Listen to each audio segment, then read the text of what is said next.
Thank you for joining me, everyone. For those who don't know me yet, I am Ron Levine from Mindfulness in Blue Jeans, and I've been practicing mindfulness and insight meditation for 24 years, and started myself during a time when I was dealing with clinical anxiety and depression and panic disorder, and a panic disorder that had blown up into agoraphobia. So I was on disability, unable to leave the house, and happened to get paired up with a psychologist who introduced me to this practice. I had absolutely no confidence or faith in this practice. I thought it was silly, useless. Like, what is this stuff here you're showing me now? And only tried it because it was the first thing he gave me, and it was all he gave me, and I figured I would try it just long enough that I could go back to him and say, this didn't work. I don't know what you're on about with this. Can I have the real treatment now? Almost 25 years later, here we are. I'm still practicing every day. Now I'm teaching. Never had that conversation with him. Seems like maybe there's something to all this. So here we are. Let's jump in. I always like to begin my sitting by imagining that I am suspended from the ceiling by a piece of string attached to the top of my head. As a nice cue to sit up straight without adding any extra tension to do so. If we're feeling some tension right now, we can allow that tension to be tension. Just like with anxiety or anything else, it's a process.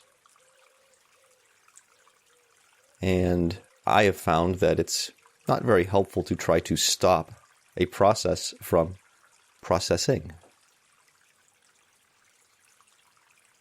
So if we try to get rid of tension, we're usually trying to force it away, which is meeting tension with more tension. Somehow imagining that's going to lead to a sense of ease, of relaxation. Which, of course, when we put it that way, sounds absurd. So if there's some tension here, that's fine. Absolutely fine. It can be here, and it can leave in its own time, which may or may not be today.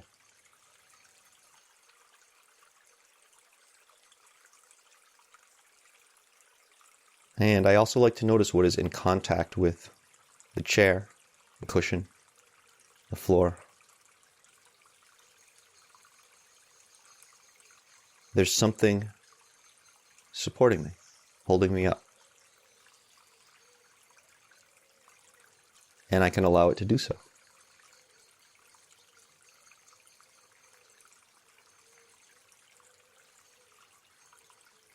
Let's take a moment to notice this support at the bottom. This gentle lift at the top. And whatever else we happen to have in between the two for us right now, however it is.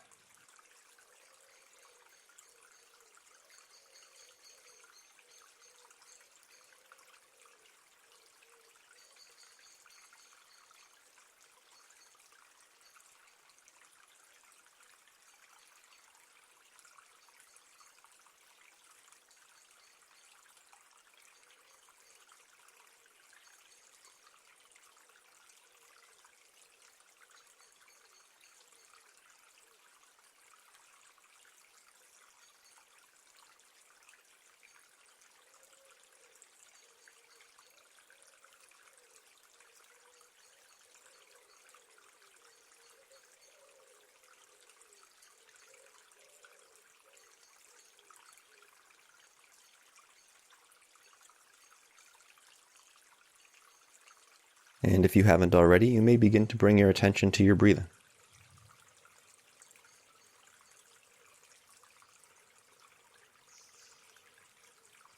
You may notice, as soon as you do that, you begin to shape or control your breathing.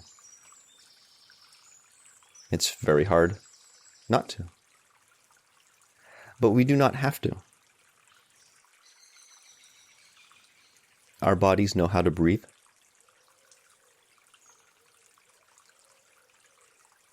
Our meditative breath is simply the breath that is happening as we are meditating.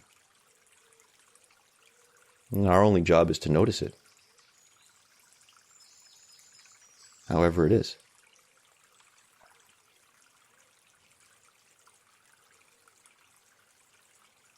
Now, if we're accustomed to controlling it and shaping it, as I once was, to the point where we're not sure how not to, then we can just notice that controlling and shaping that's happening. The same way we don't try to get rid of tension by meeting it with more tension, we don't have to try to control our controlling.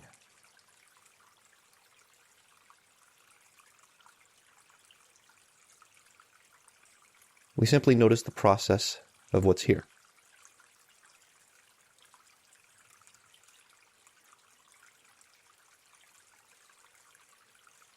Take a moment to notice your breathing process. And if there's a controlling process and a shaping process, we notice that that's here as well. And we notice what happens when we just notice, without trying to interfere.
Now, I'd like to come back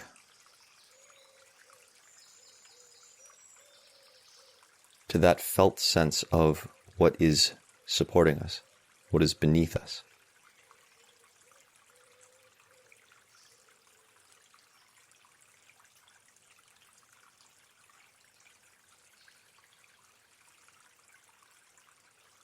We can do seated meditation. We can do walking meditation, standing meditation, lying down meditation. And all of them, something is supporting us. Something is holding us up.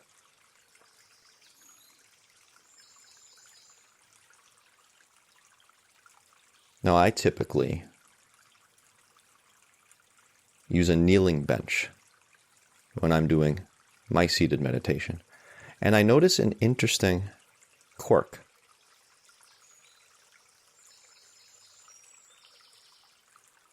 I'm sitting on a kneeling bench on a floor. These very solid objects.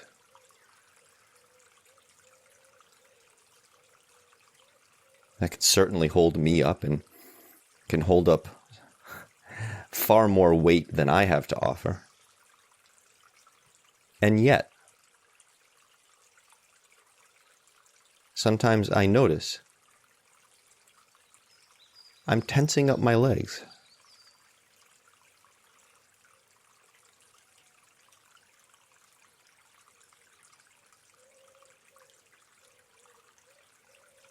Just in case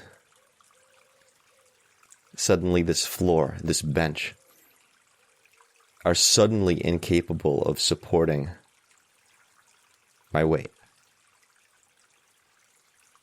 Like I don't quite trust they can handle the job.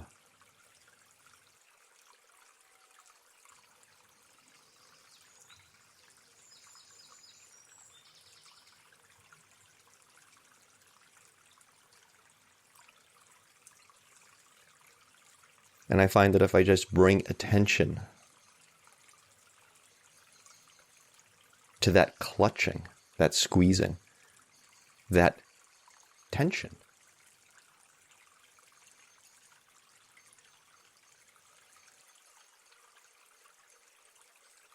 That light of attention is enough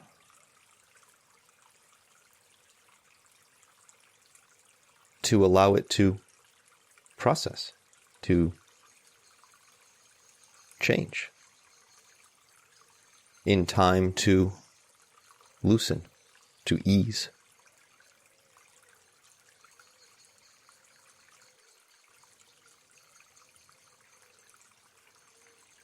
Maybe not right away, but that's fine. Even in the meantime, I can get some idea of what this process is about.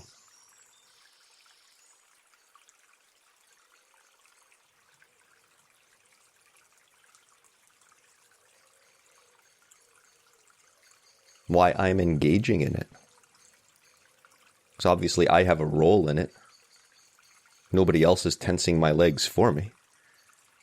Well, it's got to be me somehow, right? So, if we're engaging in this practice to see what we're doing in the interest of getting out of our own way, well, geez, this is something I want to see, isn't it? I mean, clearly I'm wasting some energy here. So let's explore that process, see what's behind it, in the interest of letting it work itself out.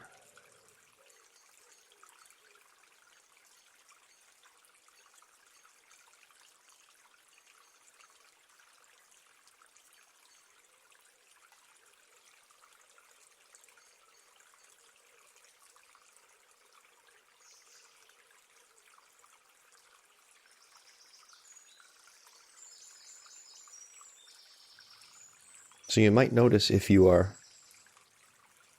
trying to hold yourself up rather than simply allowing yourself to be supported.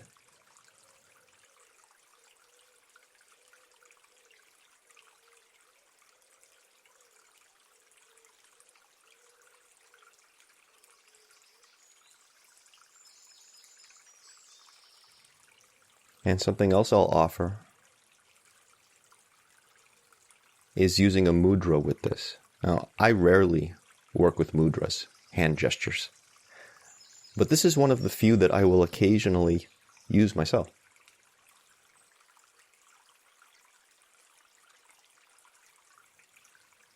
You may take the first 2 fingers on each hand and simply gently place them on top of whatever is to your side. So if you're sitting on a cushion on the floor, you may gently place the first 2 fingertips of each hand on the floor beside you, on either side. If you're in a chair that has arms on it, you may rest them on the arms of the chair.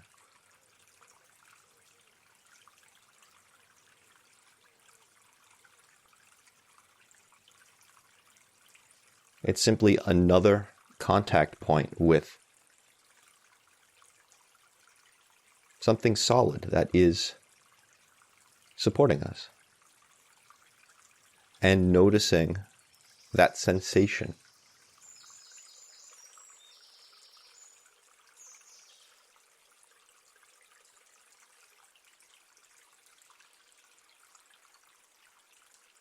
Let's take a few moments noticing the breathing, however it is for us. Controlled, uncontrolled. Comfortable, uncomfortable. Long, short, deep, shallow. Doesn't matter so much what the quality is, but that we are noticing the quality.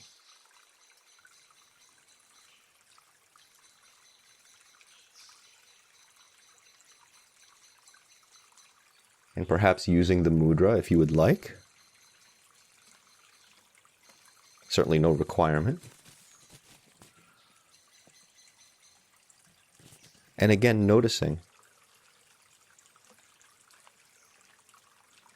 even if we don't feel particularly supported, particularly grounded, regardless, there is still something supporting us, grounding us.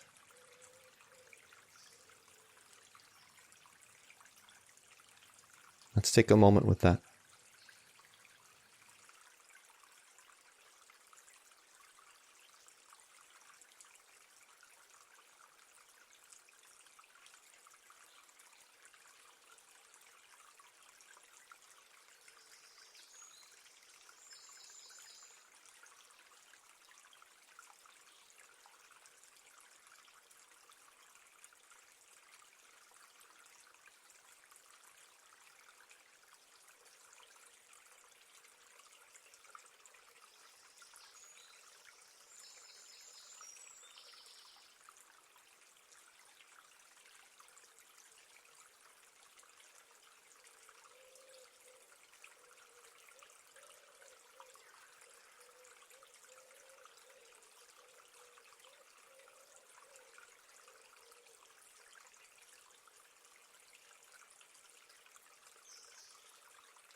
Now, something the Buddha talks about quite a bit, teaches us to work with, are the 4 elements.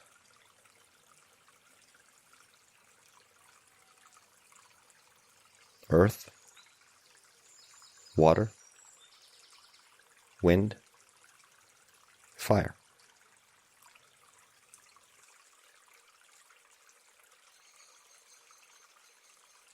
And we have an interesting relationship with each of these. If you think of it in terms of the English language,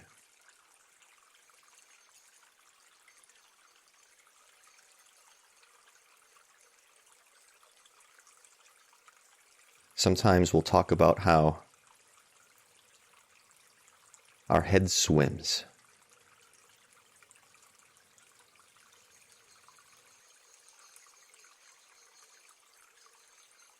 There's that water element.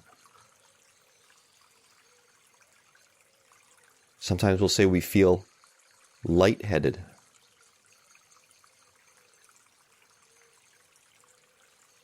There's that wind element, the air element. Sometimes we will describe ourselves as being hot-headed.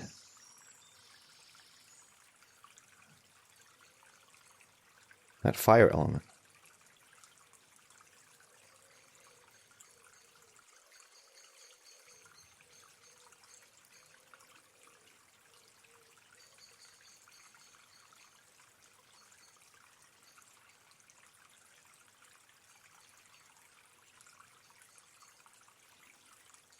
You think about what it would be like to walk on the ocean floor.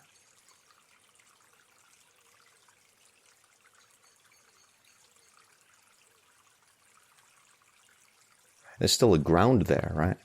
But it would feel very different than what we're accustomed to thinking of as ground because, well, we're trying to walk through water.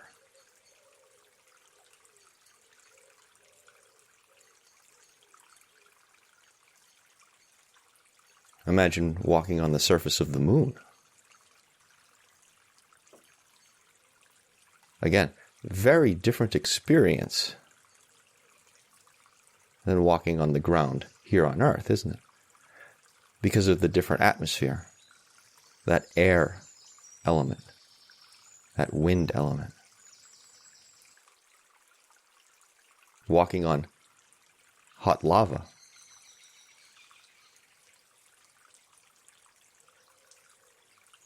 That fire element. But these are all still ground, aren't they? Still ground. They're just opportunities to experience ground in different ways.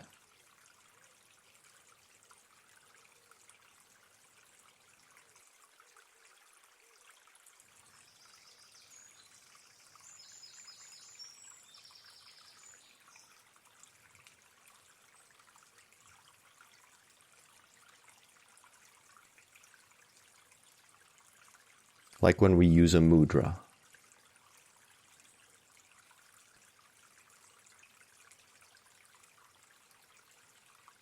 Like when we notice what it's like to tense ourselves because we don't quite trust that what's holding us up can do the job. And then maybe noticing when we release a little bit that, oh, okay, it can do the job.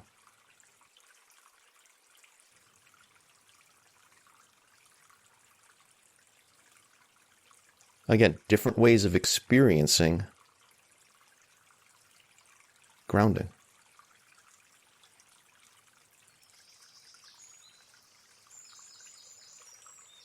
I have found that when I'm feeling ungrounded, my issue isn't that there isn't grounding. It's that I'm not experiencing grounding in the way that perhaps I want to. Perhaps I expected to. Perhaps I am used to.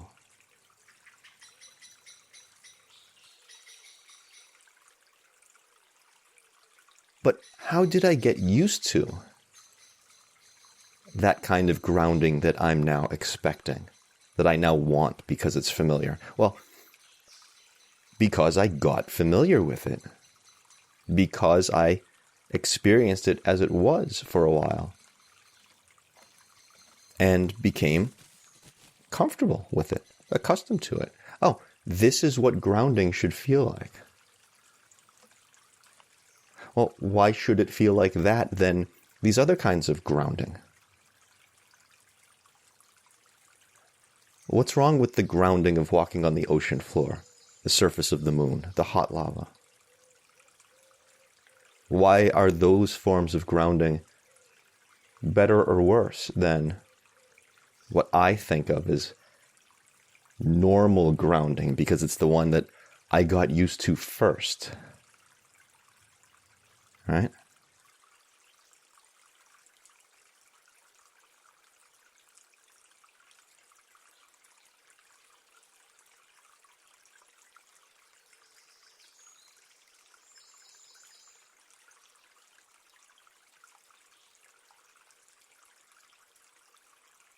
So I've found that when I'm not feeling particularly grounded in the way that I expect, there's an opportunity there to gain familiarity with another kind of grounding.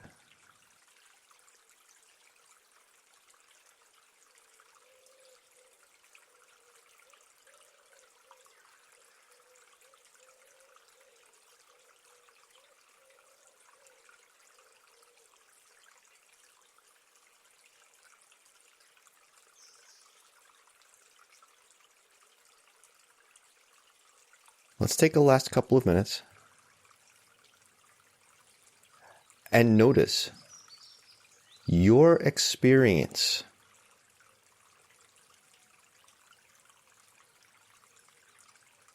of grounding right now. Even if it's not the one that you're expecting, the one you're used to, the one you would prefer.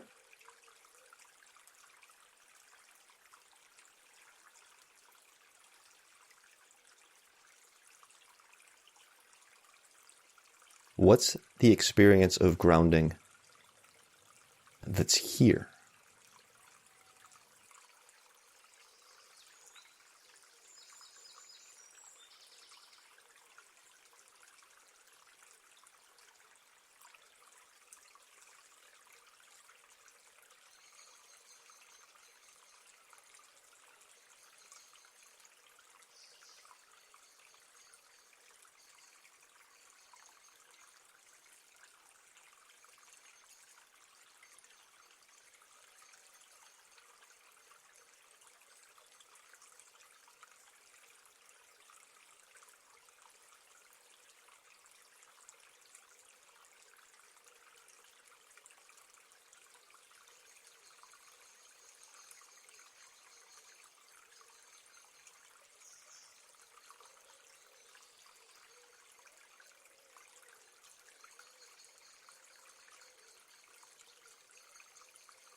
very often when we say we want to feel grounded,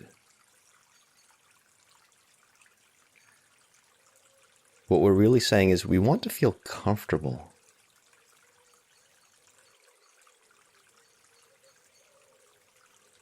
And what I have found is the best way to work with the comfort zone is to expand it. It starts to encompass things that used to be just outside of it, and then further outside of it. So as I take advantage of these opportunities to work with new sensations of grounding, new kinds of grounding, they may not feel particularly grounding or comfortable at first because they're unfamiliar. But if I make some space for them, see them as they are, well, what happens? They start to become familiar.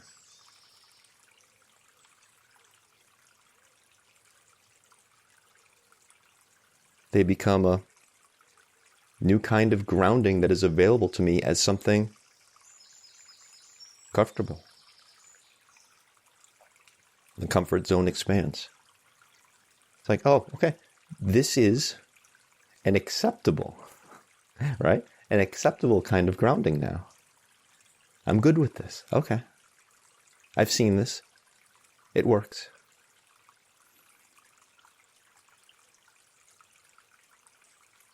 I can walk on the ocean floor now and be okay with that kind of grounding.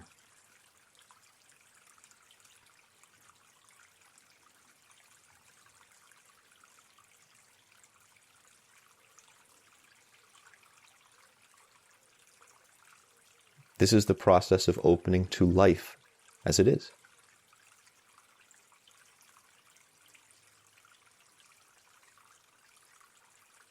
And this is one of the many ways in this practice where we learn how to get out of our own way.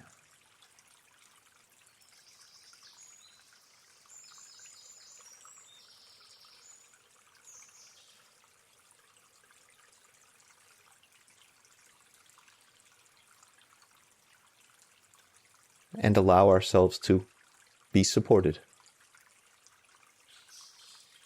on our path.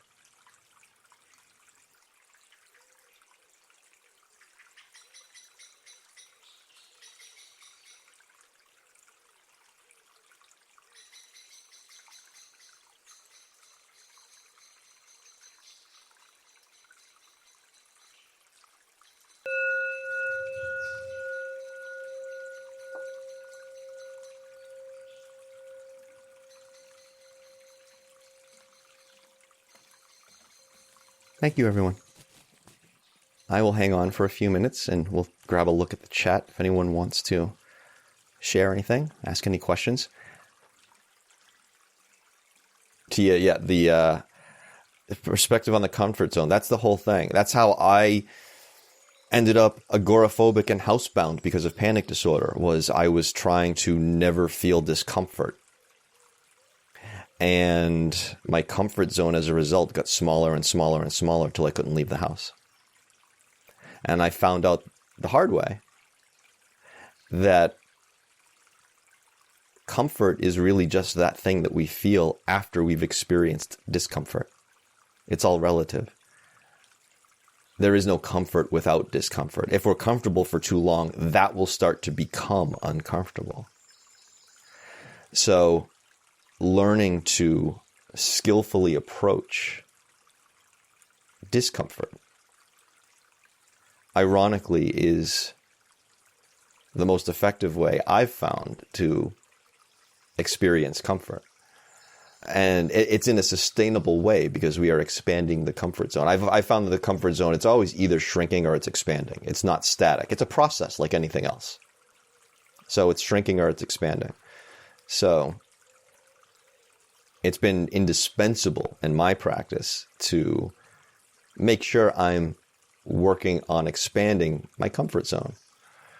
That was how I got out of the house. That's how I climbed my way out of agoraphobia. And I've simply never stopped doing that. To this day, I will put myself in situations that I find uncomfortable. Because I know if I'm not feeling some discomfort regularly, like a muscle, building a muscle, if I'm not feeling it regularly, my comfort zone will start to shrink. And that's not sustainable. I certainly found that out as well. Found that out the hard way.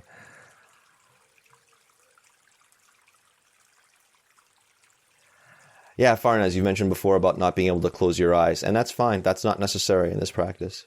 You can have your eyes open. You can have your eyes lowered, mostly closed and looking at the ground. There's so many different, like I said at the beginning, there's standing, sitting, lying down, walking, meditating. I mean, what we're doing is noticing what is here and what we're doing with it and how that's working out for us. And based on that, what should we do next? Do we need our eyes closed for that? No. Do we need to be in a certain position to do that? No. I mean, how horrible would that be if we could only see clearly? If we were sitting in this position at that time, in that room with this, I mean, good Lord, how's that going to help us in the rest of our lives, right? This is a living practice. This infuses everything we do. Whether we're sitting on the cushion, whether we're waiting in line somewhere, whether we're stuck in traffic, whether we're having a conversation with a loved one, right? Is there ever a scenario in our lives where it would not be helpful to have some awareness around what's coming up, what we're doing with it, and how it's working out for us? I've never found one. It applies to everything. Yeah. Yep, Ren, expanding the comfort zone is a huge step when your mind sees danger on every corner. Yeah, and this is something I've mentioned a few times in some of the other sessions. I talk about the evolutionary aspect a lot. Our subconscious minds and bodies have not caught up with this world that we have created for ourselves today. They still expect the African savanna from 50,000 years ago. So anytime there's something that feels unfamiliar, uncertain, our subconscious mind and body immediately goes into survival mode. Well, it could be a saber-toothed tiger, right? Well, no, they don't exist anymore. But our subconscious mind and body doesn't know that. It's just trying to keep us safe. So any kind of unfamiliarity, uncertainty, something anxiety-provoking comes up, even if it's not unsafe, our biological systems react as if it is, or at least could be, because there was a time when if they didn't, we wouldn't live to see the next hour, quite possibly. So they're trying to keep us safe, but they're not doing it in a way that is in alignment with the world we're actually living in now for most of us. This is why a practice like this is so helpful. It helps us to negotiate that gap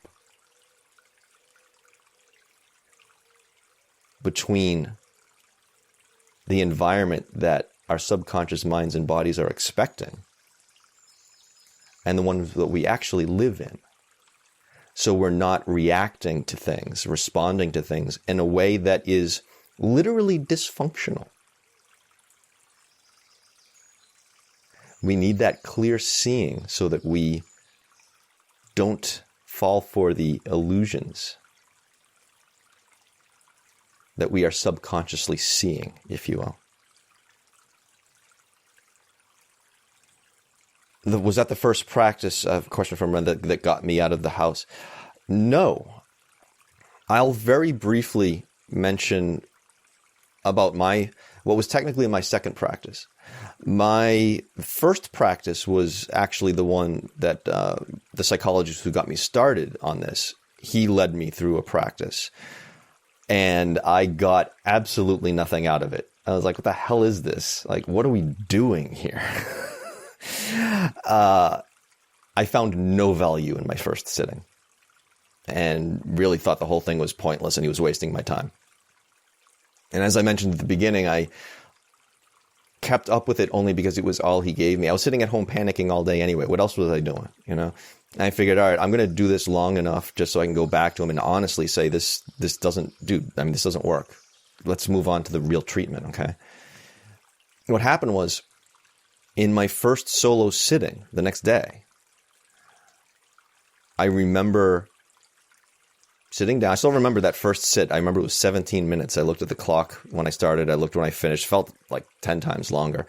But what I remember the most about it was noticing the degree to which I was fighting myself.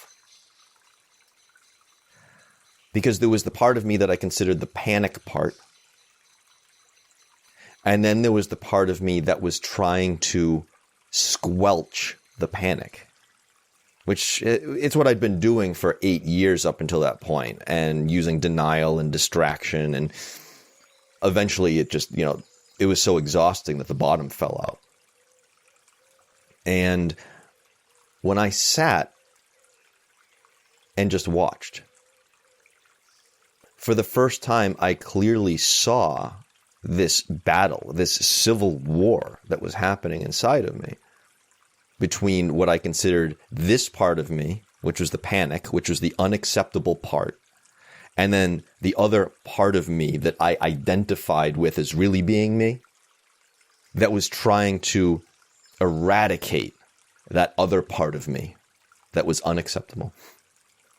And I saw and felt how incredibly exhausting that was. And part of my problem was feeling exhaustion and fatigue in itself was a panic and anxiety trigger. So I was causing that much more panic and anxiety by fighting it. And that was when I had my very first insight ever in this practice, which was, if you fight yourself, you've already lost. I mean, does it make any sense that you could fight yourself and win? Doesn't make any sense. And in that moment, for the first time in months, I felt a sense of hope. Like maybe, there's a way forward here. It was, if you will, the first time I experienced what I always talk about, which is what's here, what are we doing it, and how's it working out for us? What's here? Fear and panic. What am I doing with it? Fighting like hell to get rid of it. How's it working out for me? Not good. Not good. So maybe time to try something else. And that's just the beginning of a much longer story of how I got started. But that's where it got started. Oh, yeah. The mindfulness and blue jeans. Yeah. Like I said, this is a blue collar practice. I've always hated the imagery that you see in a lot of yoga and meditation paraphernalia, if you will, where it's, I say right on my webpage, you're not going to see any pictures on this page of young women who are airbrushed, sitting on a sunset-drenched mountaintop laughing with their bowl of kale. You're not going to see that. This is a blue-collar practice. We're going to get a little dirty. We're going to see some things we might not like about ourselves. This is a real living practice. Is there happiness and joy and smiles and sunset and kale sometimes? Sure. All the time? Oh no, not in my experience. If you go through your meditation practice and everything is always completely positive, check your meditation practice. Yeah? So yeah, that's mindfulness in blue jeans. You're going to get a little dirty sometimes. It's what happens when you're walking on a path, isn't it? All right.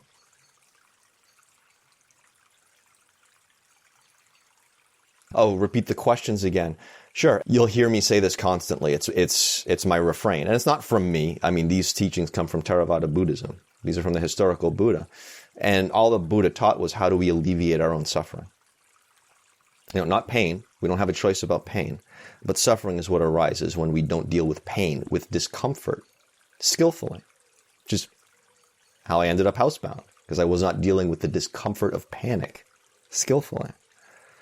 So at any given time, we want to see what's coming up,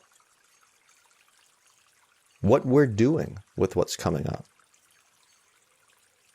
how that's working out for us. This is the process of developing clear seeing. And as we do that, we get better and better at discerning what will be skillful. And skillful in this sense has a very specific meaning. Skillful in this context means alleviating our suffering, not causing our suffering. So, what's coming up? What's here? What am I doing with it? How's it working out for me? Based on that, what do I try next? And we see how that's working out for us. It's very scientific. The Buddha was very, very pragmatic. He's been compared to, scientist, doctor, musician, anything where you're building a skill. Receiving feedback as you're doing something, and based on that, becoming more and more skillful. That's what this practice is. And that's why it resonates with me. I'm very left-brained, very logical, very organized, very pragmatic, very results-oriented. That's why this really resonates with me. That's why Theravada Buddhism, the teachings of the Buddha, really resonate with me. He was very methodical, very scientific, very pragmatic. Yep, Ren, right with you. 8 years of fighting and running away, distracting myself in every possible way. That's exactly what I did. That's exactly what I did. Yeah. I found denial and distraction to be very effective strategies until they weren't. Yeah. Not sustainable long term. And sometimes it'll take years, like it did for me, but they'll catch up.